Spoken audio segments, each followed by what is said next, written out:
I think my journey through Facebook, honestly, it's just about confronting the imposter syndrome over and over and over again. A lot of why I didn't do this earlier is because I don't believe that I can, which sometimes comes from both like maybe I haven't seen it, but maybe it's just because like I'm afraid to try. And because if I tried and I failed, that's really painful. You talked about you have some thoughts about how to get more designers to become founders. What are some of the thoughts that you have there? The first step is to try and clear away the fear and whatever might be blocking ambition. One of the things that I think being a startup founder has taught me, and which I'm actually quite grateful for, is I do get that sense of like I am a noob and I'm a beginner and I pretty much suck at like everything. You shouldn't go into something like that expecting that you have all the skills already, because part of the journey is you will learn. Sometimes it's just about betting and taking a leap of faith and then going back and being like, if I do this, I'll look back and I'll have learned a bunch of things and I'm sure that I'll be stronger in a bunch of skills than I am today. Go and tell your story and show what you're trying to do. Light a beacon. Oftentimes the right people will like find their way to you, and that's how you might find someone who really, really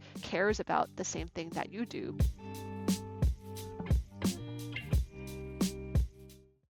Julie, Zhu, thank you so much for coming on. Appreciate you making the time. So we've known each other since, what is it, '07. So it's coming up on... A really long time. A really long time.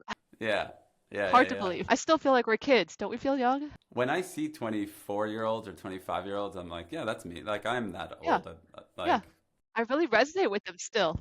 But then, yeah, sometimes no. yeah, but it's like, oh, when I was your age, you were in diapers, though, you know? Or like, I'll allude to certain, like, you know, I was like, oh, yeah, like, do you remember like playing with Res Edit? And they're like, Res what? Like, you know, like HyperCard or like they're like, my first computer was like a MacBook Pro. Same, I think. Yeah. So like we worked together as designers at Facebook for a number of years. You stayed for a long, long time, I would say. You know, in startup land, like it was a very long tenure. It was many lifetimes. It was almost 14 years. Yeah. And you've written a ton about becoming a leader and a manager. We'll probably like reference it. But I think we could spend just a whole hour on that journey. But because this is more focused on designer and designer founders and kind of that startup path, what I want to come to is kind of, okay, year 13, 14 at Facebook. Take me through the mindset of Julie getting to that place. And like, at what point does this like idea of like, maybe I want to be a founder and maybe I want to be thinking about, because you were really into like managing. That was like the thing. So at some point there was some sort of shift to like, is a founder a thing? Like, what does that look like? So just like, talk me through that piece. So I had the idea of really finding myself attracted to startups in college. I took a class about startups, and that was like the first exposure that I got to Silicon Valley, the VC ecosystem, the idea of like people in their garage making something that changes the world. And I like, you know, it's very romantic, but it was also like very attractive to someone like me. And I would say that I am actually very conservative. I'm very risk averse by upbringing, by culture. And so this wasn't like I was like attractive to me, but I was like, oh no, like I could never, I've got to like find a stable job. I did the next best thing, which is I joined a startup, and I felt that maybe, you know, it was like the warring internal voices like landed me at like, okay, you clearly, you know, it's too risky to do it yourself, but why don't you join one? And that was Facebook. And I think my journey through Facebook, which I've talked about in my book, is like, honestly, it's just about confronting the imposter syndrome over and over and over again. For 14 years? Yes, essentially for 14. I would say that it took me about 7 before I started to get comfortable with it. Like I started to accept it. And then maybe over time I started to lean into it a little more, you could say. But no, certainly when you and I met, I was like not a designer. I've been trained as an engineer, so I felt like a huge amount of imposter syndrome at being a designer. Yeah, when I joined as a designer, I was like, oh, this person studied computer science, this person studied HCI, and you know, this person coded Napster. I'm like, wait a second, are any of the designers up in here? Am I the only one that, you know, I was like, I felt like an imposter because I was like an actual like designer, you know, like I didn't. It's like, oh, I don't know how to code advanced PHP. Am I in here or what's this? I actually started to recognize that after a while. Once you start talking about it, you're like, holy shit, like everyone actually feels that way, right? In this very kind of high performance and high expectations type of environment to some degree. And I think we were all like starstruck by the people who were around us. That was a difficult maybe you could say it was a painful environment to grow up in, but also ultimately very, very rewarding because like I felt that the company was changing. I had a lot of opportunity. We all had a lot of opportunities to stretch beyond our comfort zone and I think become things that maybe we never thought we could or do things we didn't think we were capable of. And so it got into design, then it was management, then it was like managing managers and kind of like scaling organizations, all of like every single one of those roles of which I was woefully underprepared for, I would say, and just kind of had to learn through painful mistakes. I think that maybe over, like I said, 7 or 8 years, it started to chip away at that feeling of maybe you could say extreme pain. Because I looked back at 7 years and suddenly I was like, wow, I've really come pretty far. Like I'm proud of myself and I'm proud of what I was able to do. And it started to maybe connect in my mind at a subconscious level of like, huh, maybe you just have to feel like that. Like you got to feel really uncomfortable. Like you got to feel like an imposter in order to get that satisfaction of growth when you look back on it.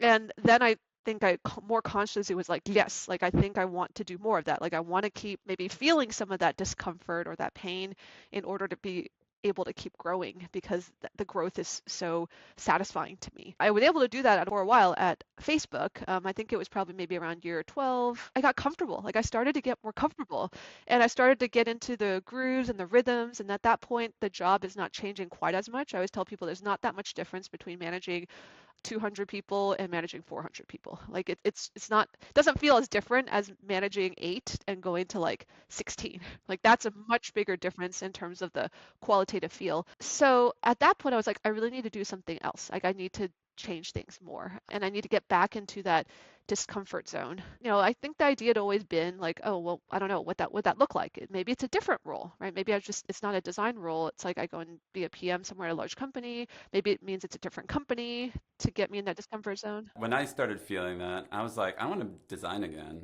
And in the last like year, I like went back into being a designer. At a certain point, the rigmarole of like getting like bigger and bigger roles and more seniority, all of a sudden you realize like I don't need this anymore. Like I don't need to play the game that you all are playing. And you can just be like, I'll just go be a designer again. It was sort of like Woz did this at Apple. Like, did you ever think maybe I'll just go like design again, just like be an IC? I like management too much. I actually realize I like the people portion. In fact, I would say the root thing that I like, which also is why I like design or product, is people. I am somebody who cares so much about what is it like for that person. Like I think I'm really curious. Maybe you can say it's just like a real desire for connection in my life.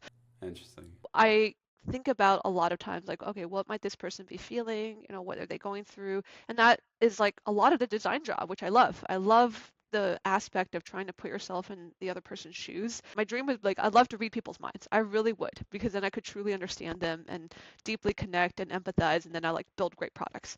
But that's what also fed me with management, because you get that same thing when you manage people and you coach people, you lead people. Like you have to really try to get to understand them. What are their motivations? So those things really do scratch the same itch. It's just that like almost leading people is like also a very direct way of doing that. And that's what I realized. Like I actually do love that part. And there's a synergy there. So it's great to like be able to build products and then build teams that are able to build products. Like they all sort of scratch the same itch. I obviously appreciate craft and aesthetics, but I think that those are actually more secondary for me than the human and people component of things. Gotcha. Okay. So you get to the point you're like, okay, I'm too comfortable here. I need to switch things up. But there's so many. You could go do this at another company. You could go travel for 3 years. Like there's so many options. So why this? So I had my third baby, so I had like a period off. I decided to leave my role so that I wouldn't give myself this comfortable exit. I was like, all right, I just need to find a person to take on this role so that I can really be free and I can think about what's next. And I didn't really have a lot of conceptions. I was actually quite excited to just explore the world. I always tell people that the feeling I had is, how you like grow up at home. And if you really love your family and you love your high school friends and all of that, you might be like, I love my hometown, I love all this. But I still kind of want to go to college because like the world is big and I want to go see the world. And it's not like something's wrong with your family or all of that you want to leave them. It's just like that's part of like exploration and maybe like understanding the self. And that was the feeling that I had. I still wanted to go out and explore. I wanted to understand myself. I wanted to like learn more about maybe what am I made of? Like what do I really love in this world? And like, do I have the resilience or strength or whatever? What else can I learn? That was the feeling I was going for, but I didn't have anything that particular in mind. I reached out to my friend Chandra, who is one of my favorite people that I had worked with at Facebook, he led analytics while I led design. So very different brains. Like we're still he's my co-founder too, but like we're very different. But I think we were always we got along so well because we had shared values. And we just looked at the world in this very similar way. And I admired him so much. I really respected him. Like I respected so many things about him, like his sense of calm, his authenticity. And so I reached out to him because I is somebody I really trusted. And I was like, hey, you've been looking at startups. He was a chief data officer at Sequoia at this time. I'm like, you've seen a lot of companies. Like, what do you think I should do? And at that point, I was even considering investing. Like, I was like talking about that. I ultimately decided that I think I'd be a terrible investor. Oh yeah, become one of the designer turned VC. Wait, why do you think you'd be a terrible investor? I think I would love a lot of aspects of the job. I find it harder to connect with the financial ROI aspects of it. I think I go back to like I meet a lot of teams. I like to see the best in everyone. So I go and talk to them and I like want to invest in all of them. Like I think that they're all amazing people and like I'm, in that. 100%. This was one of the biggest as a designer, your whole thing is like how to make the impossible possible. Yes. And as an investor, it's like you can't do that. And you have to Yes, say no that's right. 99 times out of 100. And as a designer, you want to say yes 99 times out of 100. The dichotomy is super tough. I agree. It's very painful for me. And I was like, I don't know. I don't know if like that's the thing I really want to invest in, even though I have a lot of admiration for all investors. Like what you do, I think is incredible. I think it's hard and I think there's a real art to it. And I think it's an awesome job. But ultimately I was like, I don't think I'm going to be that good at it. And I don't think I'm invested enough to try and be really, really good at this. Anyways, I'm talking to Chandra. He surprises me by saying that he's like, I've decided to leave Sequoia. I don't think it's the right place for me. And we were just like, we should work together. So that's how it started. We decided to work together before we even knew what we were going to work together on. And I think that is something that is maybe a part of my philosophy now. I always go back to like what I want at this point in my career is I want to wake up every morning. I want to work on interesting problems with people I like. And I have learned about myself, I find a lot of problems very interesting. As long as it's a big enough problem, and pretty much every problem you can probably just keep drilling down to the next node, like the next root, until you make it like a universal human problem. And I find those problems extremely interesting. So what I mean by that is at Facebook, that universal human problem was connection. And it was, look, we feel lonely sometimes and we want to connect with other people and we want to be understood and we want to empathize, we want to understand things, we want to like share ideas. And that's a universal problem. It's never going to be solved, I don't think. I mean, maybe, one day we'll like have brain implants and then we'll just like always feel that way, but it just hasn't been solved yet. But it isn't to say that technology hasn't made it easier. I think we're all appreciative of phone calls that we can like call people now instead of having to write letters. And we're obviously appreciative of like FaceTime and social media and all these things connect us, but hasn't solved the problem. And I think that's very interesting. You could even argue that like we have more ability to communicate with each other, but somehow we're actually feeling less connected. Yes, exactly. That problem is so interesting. It's never ever going to be solved. Most problems you can kind of, if you keep like digging and pulling at the root layer, you'll find something like that. And I realized like I don't have a particular attachment to any one. Like I think a lot of things can be very interesting as long as they're really about the human and the human condition, because like that's truly the thing that I find myself thinking about and talking about all the time. So people I like, Chandra is definitely one of those people we were like talking about working together for like 30 years, just a long-term partnership. Like, and we'll do a lot of things. And when you think about working together for 30 or 40 years or for the rest of our lives, our work lives, you just realize that there's a lot we could do. There's a lot. And so, let's take our time. You're saying you discuss with him, you're like, what if we work together for 30 or 40 years? And what does that look like? Yeah, and what does that look like and what will we do? And it was great. It was amazing to dream. That's funny because typically people want to take like the baby steps, right? It's like date and just see like, hey, can we work together for a month? Can we work together for 6 months? You've known each other, you're just like, hey, what would... And then it opens up a world of options when you just say like, let's give ourselves a 30-year time horizon. That's right. And I think it was because we knew each other. We worked together. I trust Chandra with my life. Like I really do. He's that kind of person. We disagree a lot. Obviously, we don't see the same thing. We just look at many problems very differently. But I think it's that core foundational trust and it's that respect that allowed us to be able to have this long-term orientation. So when we were brainstorming, okay, 30 years, what does that look like? It was like, okay, well, we're going to build some products. That would be really fun. Hopefully make some money from those products so that we could go and like do some philanthropy. That'd be really fun. Or investing, that'd be fun. Or education, which we're both very passionate about. That would be really fun to invest and do something there.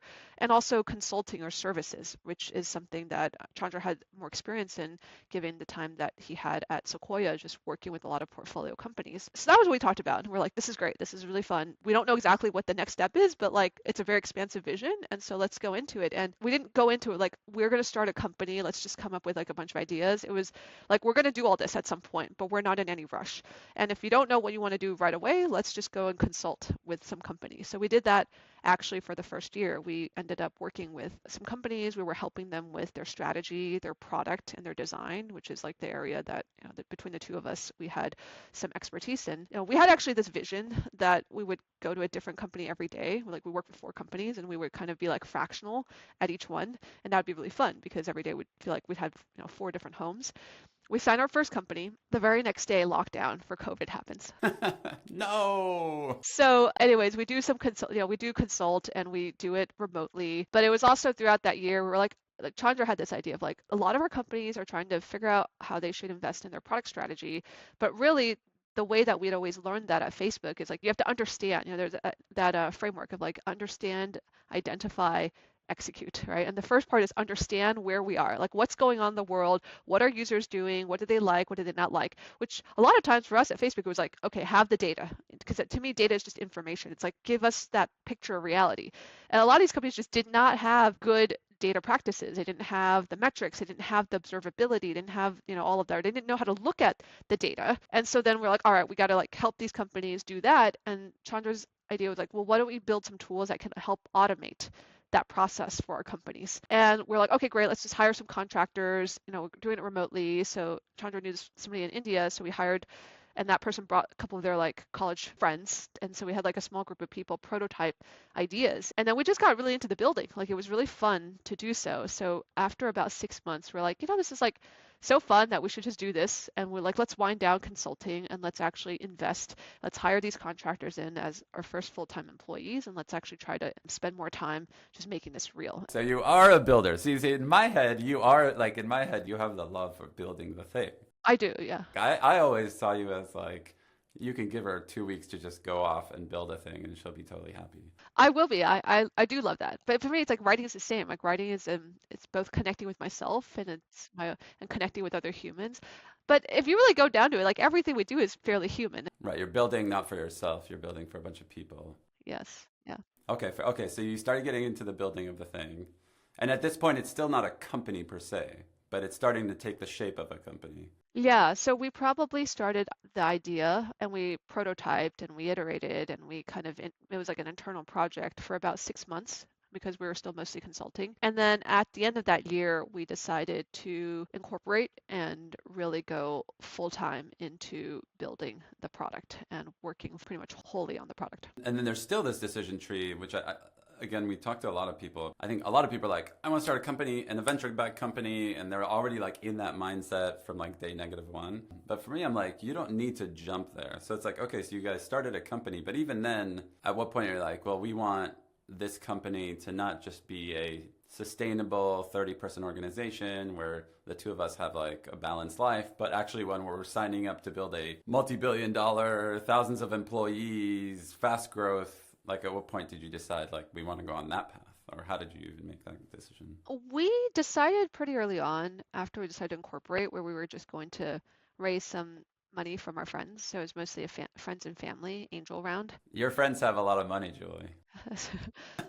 my guess is your friends and family round can be quite large, right? Yeah. But I think the other thing from the very beginning was we had this vision, and the vision was very broad. It was very ambitious. And it's the same vision, actually. The vision today for our product is we just fundamentally feel like the way that people get insights into what's going on with their customers, with their product, is extremely onerous and it's expensive and it's slow. We came from Facebook. Facebook is one of the most operationally disciplined companies, and a lot of that is because of the strength of its data teams. It's like analytical rigor. We invented growth team as a concept, and growth team is built on the back of like understanding your data and having a very, very fine grain. And obviously it was more important because it was social media, and the importance of like growth and viral growth was like a huge part of what made that generation of social media companies important. So that was where the muscle was built. But when we looked at other companies, everybody was always like, how can I do what Facebook does? How do we grow like Facebook? And they just didn't have the muscle. Again, it's not just the tooling, because obviously also at Facebook we homegrown, like built all of the data tools, and it was like quite sophisticated. It was like the mentality. And I always talk about like the mentality of data is like we all, everybody has questions because everybody wants to control their destiny. Like when you come down to it, like I wasn't that interested in, if someone were like, hey, I didn't realize you were like that into BI. And I'm like, I'm not really. Like that's not Are the, you into B2B SaaS? yes. People Yeah. ask me, like, they're like analytics or even they're like BI, like business intelligence. Like, Julie, I didn't really, and I'm like, that's not all the problem that interests me, right? The problem that interests me, we humans want to control our destiny and we want things to happen the way we want them to happen. Like I want to make $1 billion next year, right? In my company, I want to be like wildly successful. I want, peace and happiness and all of this other stuff. Like we all want these things, but we don't always know how to get them. And so we have to make choices. And these choices can feel very uncertain. And we don't like uncertainty. Like that is a very difficult human emotion. And so we try to do things to alleviate our uncertainty. And one of the things we do is like we analyze, we get facts. Nobody even buys a TV these days without going on to Amazon reviews and then like reading a bunch of ratings and then trying to like compare. And that's an analysis process because we don't want to waste our hard-earned money on like a shitty TV. So it's very human for us like that we analyze these things. And that's true for companies. Like companies want to make good product decisions. They want to prioritize the right things. They want to know what the customer really wants. They want to know whether they should spend their money on a billboard on the one-on-one or like a TikTok campaign for like 25-year-olds. And so these are hard decisions. That's why people like want data or they want information, right? Because data is to me just like a reflection of what's real. But it's so hard. It's so hard for companies to really both like adopt that mentality and also trust the data or to know how to ask the question or know what data can tell you and what it can't tell you or to figure out the right analytical techniques. And the way that companies have solved around this problem is they're like, all right, I need humans to do this. Like I have all these questions. I need to hire a group of people who are specialists at translating business questions to data questions or figuring out the data techniques, and then they execute and they like get our tables and they run their SQL query and then they kind of compile these like reports or these synthesis and they'll tell me what I need to know so I can make better decisions, right? That's how data works in companies. And the question for me is always like, why is it so inefficient? Why can't we just build something that can just do that? Like Chandra, my partner, is one of the best analytical minds that I've ever met. And I think he's one of the best in the world. And it's like, why can't his brain just be, in a product? Can we productize you? That's exactly right. Like I always think about like how do we productize Chandra's brain? Give me your brain. And that kind of problem just requires a lot of building. And data is not a new space. There's like a million tools. In fact, I remember just being like totally overwhelmed when I started to like, I was looking at one of those VC, like this is the data landscape, and it had like 100 logos of companies, and I hadn't heard of like 90% of them. And I was just like, oh my God, there are so many companies in this space. It's really overwhelming. Like, what do they all do? It's a space that people have built in for a very long time. It's like very difficult to break out and just solve this. It's actually very hard to even find a wedge. In fact, when we talk about our 0 to 1 journey, it took us a really long time, like years. I want to say 3 years to just go through a 0 to 1 journey to figure out where is the wedge and what is the entry point and how do we differentiate between these like hundreds of other companies out there. But I don't think this is a kind of thing which could have been like a lifestyle business from the get-go. I think that the scope of what we were trying to solve and the ambition of it was already too large. That's why venture kind of exists. So I don't think we went into it being like we want to be venture backed or we want to not be. I think we went into it like this is the interesting problem that we want to solve and how will we do it? Okay, well if we want to solve it and build a bunch, we're going to have to invest a lot and we're going to have to have a bunch of people and build a bunch of things. That's going to take us time and it's going to take what it takes. And so to do that, we need the right capital, the right resources. We need to be able to build the team that we need to do that. So the word you used, I love ambition. And I do think having now been like dealing in the designer founder space, Here's like one theory I have, and I would be curious to get your like take on this. As someone who went to design school, I think like designers, especially like design school designers that came up through that path or whatever, the idealized life, it doesn't look like what we saw up close with Mark Zuckerberg. The chaos and the responsibility, the cognitive overhead, managing thousands of people and legal issues, and for most designers, it's just like I don't want that. Yeah. It sounds like you got to a place where your ambition kind of trumped all that. Yeah. And I think for a lot of designers, there's just like a fear of that. Like they see that and they're just like, that's not where I want to go. Yeah. So maybe there's like a fear and then also like a lack of desire to tackle it that way. Do you think that that might be one of the reasons why designers like don't go down this path? I absolutely do. And I think you really hit the nail on the head when you talked about both fear as well as like desire. But I think they get muddled because a lot of times it's hard for us to understand our desire because it gets muddled by fear. I know that was certainly true for me, and I do talk to a lot of people, and I think that it sort of resonates with them. For me, I was going to say that like a lot of why I didn't do this earlier or think that I can do something bigger than I can is because I don't believe that I can. And I don't believe that I can, which sometimes comes from both like maybe I haven't seen it, but maybe it's just because like I'm afraid to try. And because if I tried and I failed, that's really painful. So for me in my own career, I've seen that process of just having to confront that sense of insecurity and that fear over, and every time I do and I kind of push forward, regardless, because sometimes I do fail and sometimes I succeed, but regardless, I feel, so I go back to like I feel prouder of myself, and then I feel like maybe I can go a little bigger, like aim a little higher, dream a little bit more. It's a gift from being at somewhere like Facebook because it was just so wildly ambitious. Like Mark was wildly ambitious from day one. And so I think that sort of seeped through. And so we always just believed. And in the beginning, I don't think that I could have had that ambition. We were like, I'm 22 years old when I joined, and you're like, can you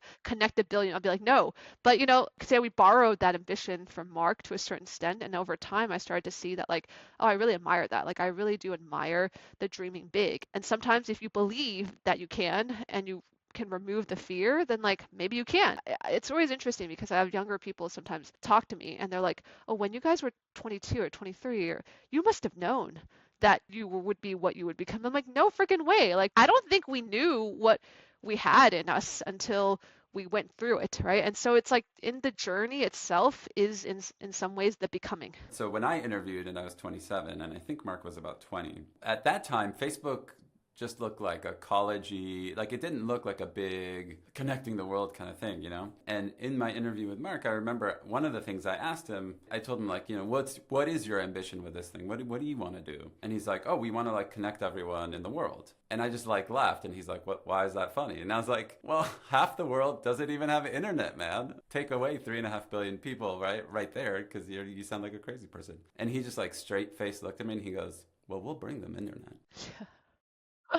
Right? I was like, what is this? Who is this guy? Like this doesn't make sense. Somehow at that age he had that belief and that ambition. So there are people like that. And then there are people who just need to see it up close and realize like the people who have that level of like ambition and desire are not that different than me. And it's something that you can like, it's like a muscle that you can build over time. You talked about, you have some thoughts about how to get more designers to become founders. What are some of the thoughts that you have there? Well, I think the first step is to try and clear away the fear and whatever might be blocking ambition, right? Because I go back to like, I do think a lot of it comes down to like, we don't believe it's possible because we haven't seen it, or we don't think that we can be the ones to do this. Sometimes, again, I think there is such a thing as like you do these things and you realize it's not the life that I want. It truly isn't my desire. Like what it costs or what it takes to do this is not important enough for me versus the other set of things in my life. But I just feel like it's hard to actually have that honest conversation with yourself if a bunch of fear is in the way. And like a lot of the fear is in the way for very good reasons, right? It's like, I need to support myself. I need enough money to be able to get by. Maybe I have a family or want to invest in a family. If I go and do this thing and I fail and I'm not going to be able to provide, that fear is real. And sometimes these things, like you have to look at it and you have to realize like that may not be the risk profile that I want to sign up for. And you can then, say that's my desire. But sometimes it goes back to like, there is a fear. Like I know that even for me, like sometimes these things aren't rational. It's like, okay, well, sure, I could have at any point gone out and just spent 2 years. Like I had probably enough savings. But there was always this fear of like, if I fail, what if I'm on the streets? And I think a rational person would be like, Julie, Wait, after 14 years at Facebook, you had that fear that not 14 years, not at that, but like let's just say like it was seven or 4 eight. at Facebook, or like yeah, I'd been like working a couple years, I had some savings, and at that point, could I have gone out and started a company? And I would have been like, no, no, I can't because like I know I need that financial security, and I'm worried that if I go and do it and it fails, like I'll just be out in the streets. And I think you would have been like, Julie, if you have the skills, you can always get hired by a different company. Like you can try it out for a year, try it out for 2 years. If it doesn't work out, like I don't think you're going to be on the streets, and that would have been rational. But that's not how it feels to me. My fear is not rational, but it's like that's kind of where it comes down to. Whatever goes in our rational brain and gets played is like one story, but then it's like how do we really feel underneath is like a different story, and they're not always in sync. And I had to recognize that about myself, that actually there were a lot of different fears, and I fundamentally had like a fear of failure. And I think my fear of failure came down to like, if I fail, no one's going to like me, or no one's like that. Again, not rational, but fundamental, right, to like how I thought about success and failure. And it takes a lot of years or a lot of work to both like recognize that that's where it is, and it still kind of is there in me, but then to be able to like tell myself a different story. No one's gonna like me. Like it wasn't like if I fail, it'll be harder to do my next thing, or I was so successful at Facebook, and if I fail here now, everyone will see me as like a one hit. Oh, you were good at Facebook, but you can't actually cut it as a founder. It was like literally like I won't be liked. Well, so it is true. It was like, hey, I'm gonna go in, and everyone thinks I'm awesome and cool at my job. And if like I go and do this thing, and if I fail, people are gonna be like, oh, Julie, what a fraud, right? But like, why do I care that they think I'm a fraud or an imposter? Ultimately, it's because they won't like me. Like they won't want to connect with me. You can connect the dots, and ultimately you land on this very fundamental feeling of like, I don't want to be alone. Interesting. Okay. Tell me, like, in one sentence, like, how would you describe someone's like, oh, Sundial, what's that? What do they do? What's like your one sentence for Sundial? We're trying to automate what the very best analysts do in a product. Okay. It's basically imagine having a incredible data org, the level that we had at Facebook. Now you can just have it. Yeah. So you guys start this thing, you start building it, you raise money. How many people work there now? We're about 50 or so. 50, okay. And at Facebook, I mean, you got so good at managing and you thought so deeply about, like, you literally, like, wrote the book on it, right? But managing and running a company are different. They're the same in some ways and different in some ways. Are there things in your 14 years at Facebook where you're like, oh, yeah, I'll bring that into this founding thing. And then when you got to be a founder, you're like, oh, no, like, it does not work. What did you have to unlearn from your 14 years of managing once you were a founder? So many things. The first one is I had to unlearn delegating as like a primary core lever and get back into I need to roll up my sleeves and do things on my own. And so I'd lost that IC mentality after so many years of managing large orgs. So I got very good at talking about things and writing docs about things and opining about things, and I like got not so good at actually doing the thing myself. And that's probably the biggest thing for the first couple of years. And again, it goes back to I knew this at a conscious level. I was like, oh yeah, startups obviously, were very different from big companies, and so I'm gonna have to like be much more involved in the like I mean, I told myself this, I wrote this down, I knew all this, but I had the there's still docs. there's still a difference between like what you consciously know and what's like the subconscious, how it operates. I always go back to like most of us operate like we spend what was it like the quote is like 90% of our day is like subconscious is what's in charge, and you just go through the motions and you do your thing. Yeah, I look back and I'm like, oh my God, there are like so many other opportunities where I think like in those moments I should have just like figured it out myself, or got put my like problem solving hat on instead of thinking about like, oh, which people should I hire for this. Give me a few examples of things where you're like, okay, I had to like go IC mode on this thing. A lot of it would be like very detailed specifications for how things should work, right? Like it's like very specific product details. And it goes back to like after many years of managing, you're like, oh, I don't want to do that. Like I have a report, they should go and figure it out. You want to give them the product vision and you figure out the details. Exactly. Like from day one, we were so good at vision, and then it was like the execution of the vision that really like we struggled with for a very long time, and the detailing of it, and the like, which are the bets, and how many things should we do, and who should work on what. It's like all of that I think is very challenging, that we had to almost kind of relearn. And I think a lot of it goes back to like I mentioned, the data space is very broad and it's very vast. And there's just no shortcut to like I need to go out there and just like learn what I need to learn and like talk to 50 customers and go out and like talk to all these companies and then synthesize that into like this is specifically what we need to figure out. And that took longer, right? That took longer because I always felt like, oh, well, again, when you're managing a large org, you're like, oh, a lot of that depth of knowledge is like you got to like trust your team and allow them to figure that out and do that. But it's not the case in 0 to 1. Again, it works very well when you're going from 1 to 10 or 10 to 100 and you're like scaling things. But really in the 0 to 1 phase, there's no shortcut. You cannot delegate any of the like what is the actual first version of the product and how does that should that work. It's very hard to do that and expect somebody on the team to figure that out, right? Like it just has to be done by the people who started the company. Were there things where you were like, I don't know, doing customer service by yourself? Because I think for you to do that, it's still like very much in your wheelhouse, right? It's like to figure out the product. You could probably do that in your sleep.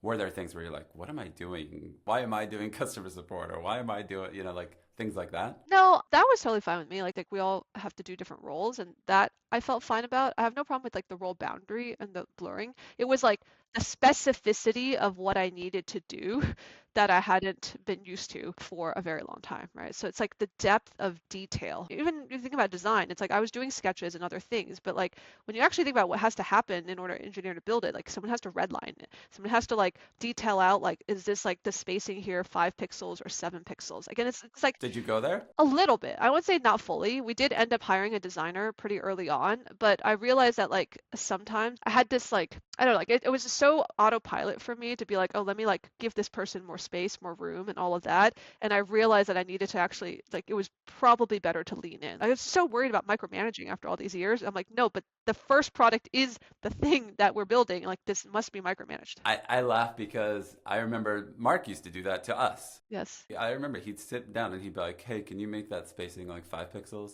Actually, can you try 6 pixels? Actually, can you try 5 pixels again? And he used to, I was like, what are we doing here?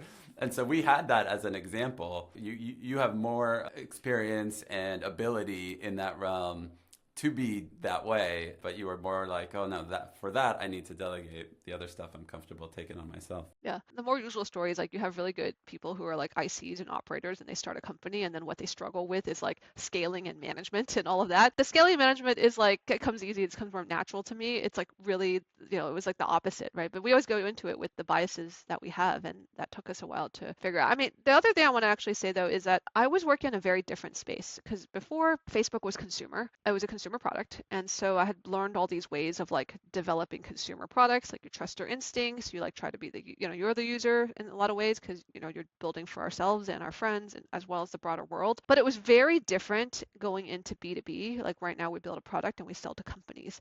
And I just didn't have any instincts for B2B. And in fact, I had all my instincts, you could say my biases were for how to build stuff with consumer.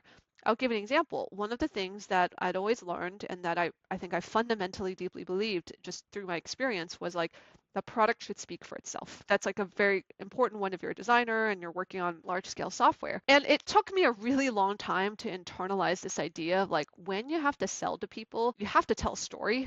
And the story is actually, in a lot of ways, more important than what the product is at that given time because it's a long-term relationship and the product will change. Again, it goes back to a bias. Like I was like, oh, well, because I know consumer, I naturally want my product. I think it'll be great for us to do PLG. That'll be a great strategy. I realized that instinct is not because it's a rational thing and I had looked at the business and I understood all of that. It was just because like that's what I'm used to. Turns out there's a really good reason why people don't do a lot of PLG with data tools. And it's because like very few people control whether you can have data access for a company. Like if we want the company's revenue and growth and whatever numbers, you know what? The average person at a company cannot just be like, oh, I'm going to give that to this tool and sign up and swipe my credit card and use it. It's like goes through layers of approvals and other things. And there's like very few people who can actually have the authority to be like, hey, we're going to work with this company and give them our data. And you know what? At that point, you just have to go talk to those people. And that's why it's a B2B like sales motion, right? It's not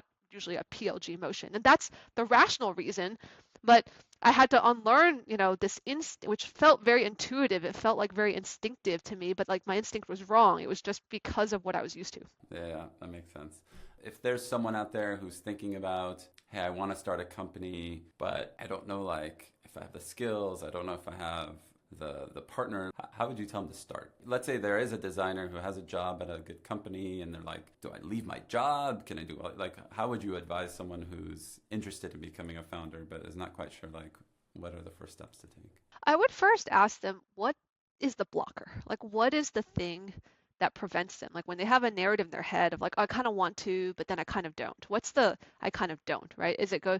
And actually, I think if you identify what it is it like, I don't think I have a good enough idea? Well, then you probably should go and like talk to the market. Go and talk to 50 prospective customers and try to understand the space. And that way, if you understand it and you get more signal, maybe you can overcome that blocker, right? If the blocker is financial, like, oh, I kind of want to, but I'm really worried that I won't have enough, it'd be like, okay, well, how much runway do I have? Like, let's go and actually look at that rationally. Like, how much can I stand to do this? And then afterwards, I can go back to the job that I have or can get hired by another large company. Can I come up with a plan there? If the blocker is, I don't know if I have the skills to be able to do that. That one I go back to like, well, look, none of us have skills. It's like nobody We're all dumb. no, nobody starts out and it's like you just have everything that you like. A lot of it is just learned along the way, right? Like failure. One of the things that I think being a startup founder has taught me, and which I'm actually quite grateful for, is like I do get that sense of like I am a noob and I'm a beginner and I pretty much suck at like everything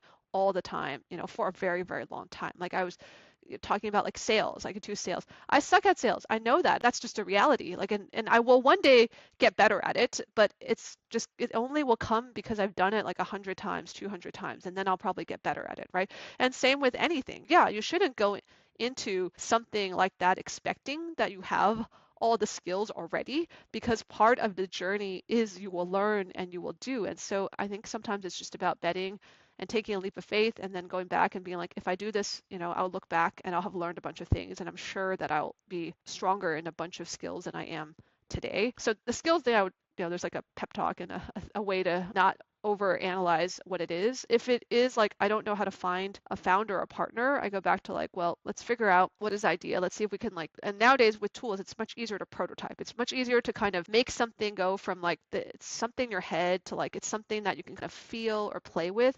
And often the way that you get other people excited is you like either tell their story or you show them something, right? But you have to kind of go out there in the world and like say what you really want. I think that one of the best ways is actually my advice now for like a lot of founders who are like, how do I hire a designer? Go and tell your story and show what you're trying to do. Light a beacon. This is like what I'm really passionate about. Is oftentimes the right people will like find their way to you.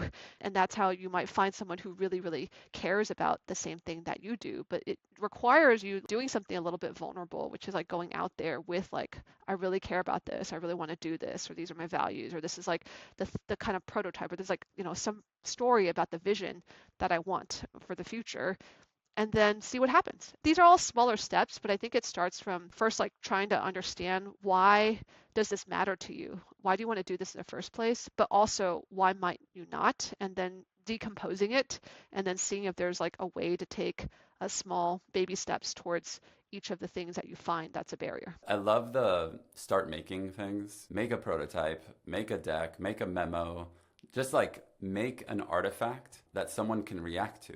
And like the best founders basically create this thing, show it to people, and they're like, dude, I'm really into it. Here's like how I'm thinking about it. You do that enough times and someone, hopefully, if you're a good founder, it's like someone will be like, I want to help you explore this thing. Can we do this together? Yes. And you kind of pick up people along the way in different roles. It can't happen in a vacuum. You have to start making things. Yes. And you do that and good things happen. Okay. Julie, thank you so much for taking the time. I really appreciate it. And yeah, I'm excited to follow this journey of yours, and hopefully, and there's all this other stuff we didn't even get to around product development in the AI age and how you're managing in the AI age and all this other stuff. But I think like we'll leave all that for a second conversation down the line. But I really appreciate you taking the time, and have a great weekend, and we'll talk soon. Thank you, Ben. This was so fun. It's great to see you. It's great to catch up, and we'll talk soon. Sounds good.